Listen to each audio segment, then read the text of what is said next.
There have been countless performances in the game of baseball, or even in sports in general, that you just sit down and think, wow, I witnessed history. On September 19, that was one of those days. Shohei Ohtani broke the 50-50 record, achieving a feat that only has its name in the record books, which is recording 50 home runs and 50 stolen bases in a single season.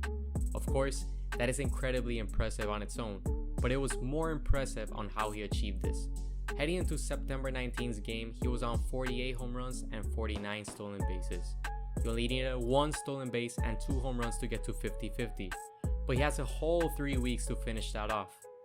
Well, he didn't wait at all. There they go, throw to third, beats him, but he got his foot in! The 50th for Ohtani! To him, how about 50-50?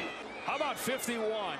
Into the 0-1 pitch, Ohtani sends one in the air, deep right field, he's in a world of his own! On a 1-2, Ohtani sends one in the air, the other way, back it goes, gone!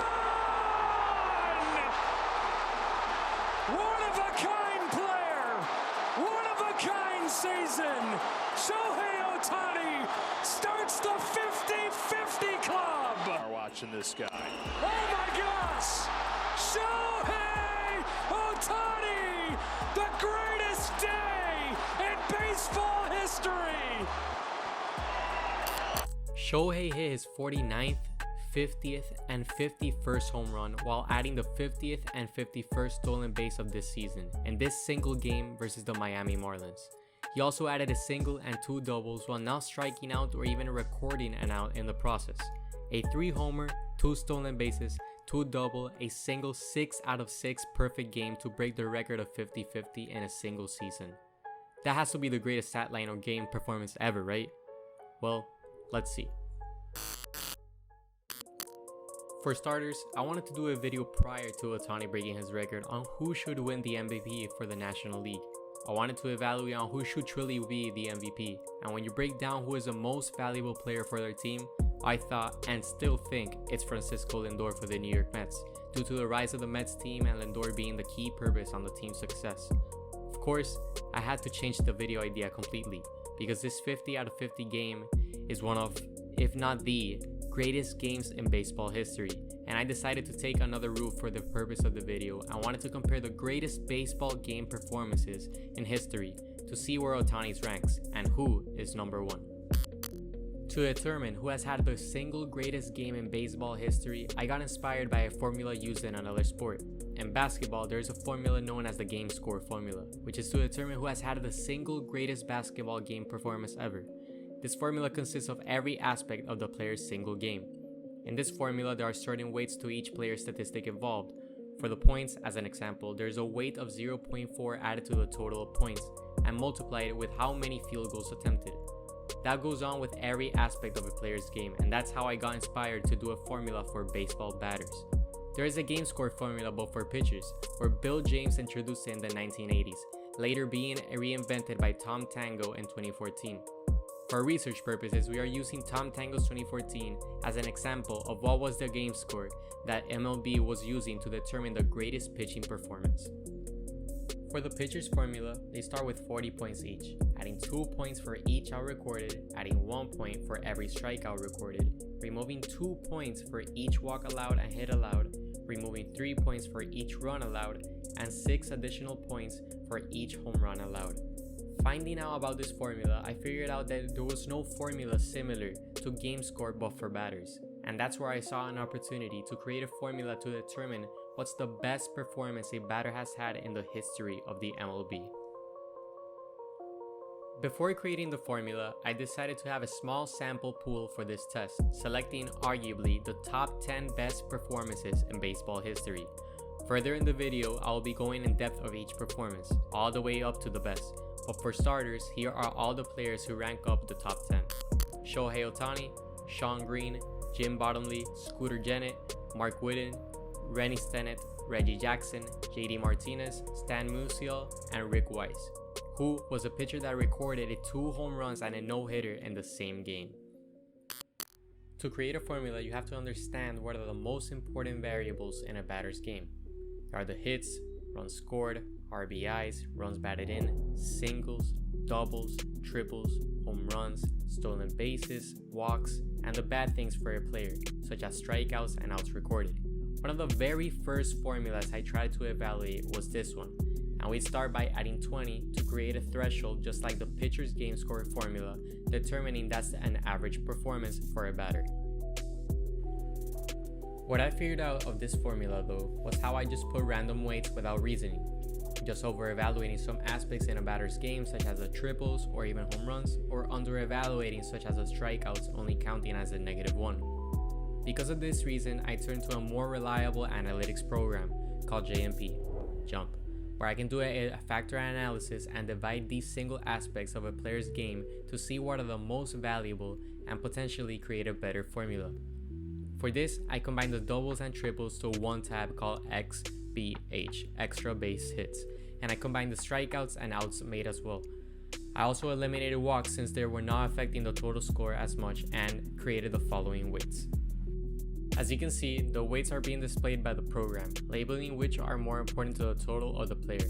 The runs are factored as a weight of 0.72, while the RBIs are 0.68.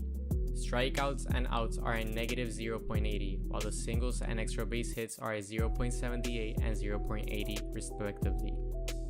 Finally, the home runs are weighted to be 0.96. For the purposes of the formula and in terms of it making sense for the value of the game, I tweaked some of these weights. Runs, RBIs, strikeouts, outs remain the same, but singles are lowered to 0.70, extra base hits elevated to 0.85 since they are more difficult to uphold, and finally, home runs are elevated to 1.5 to single out the greatest performances, which are backed basically by the hardest hit in the game, a home run. Now that we have the weights, the new and updated formula consists of a +10 to start with, showing the average baseball performance based on these new calculations. Now, with this formula, we take these performances and apply their box scores to determine who comes out on top. Let's start with the player who came last in this experiment, Rick Wise. You may ask what a pitcher is doing in this pool of players. Well, this pitcher not only had a no-hitter game, he recorded 2 home runs with 2 runs and 3 RBIs. Many people consider this as one of the greatest performances by a player in baseball, considering he did it on both ends. But in terms of the purpose of this video, I'll be only using his batting performance, and that's why he ranks last with 14.88. I divided this next part as the 20-point range, where we have players that range from 20.31 to 22.16. Here we have Rennie Stennett, 4 singles, 2 doubles, 1 triple game in September 16, 1975. Reggie Jackson's infamous October 18, 1997 game, where he earned the nickname Mr. October by recording 3 home runs in Game 6 of the World Series. Stan Musial's 3-homer game in May 2nd, 1954. And finally, JD Martinez's 4-homer game. Going more in depth on this JD Martinez performance, it's relatively one of the rarest in recent times, since there had only been 17 4-homer games in history before Martinez adding the 18th. 3 home runs. JD Martinez! Is it 4? It's gone! Now heading into the next 4, we have the category of the 25+ score, which are arguably the top 5 best performances in history. Mark Whiten's 4 home runs, 12 RBI game ranks 5th on this list with 26.24, while Jim Bottomley's 12 RBI scrapes enough to break into the top 4 with 26.27.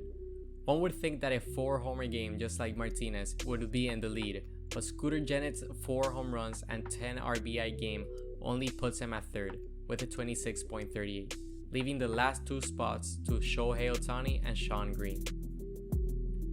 Shawn Green's 4 home runs, 1 single, 1 extra base hit, 7 RBI, and 6-run game is astonishing. This stat line alone should be one of the greatest in history of the MLB by a batter, with 26.53 score given by the game score formula. But there was one stat in his scoreline that couldn't help him get over the hump, and it was the stat that I started this video in the first place. The stolen base. There they go, throw to third, beats him, but he got his foot in! The 50th for Ohtani!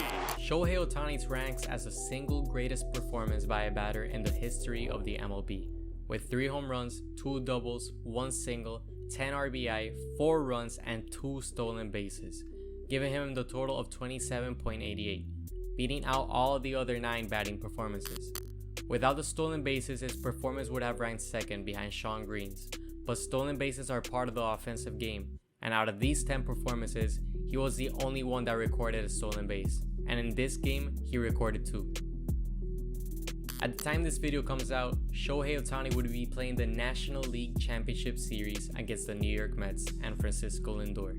If there could be even greater performances than this in these playoffs, it would be amazing for the history of the game. But for now, Shohei Ohtani's 50-50 game is the single greatest game in history, and it's fitting for what could be labeled as the single greatest season for a player in the history of the game, recording 50 home runs and 50 stolen bases in a singular season.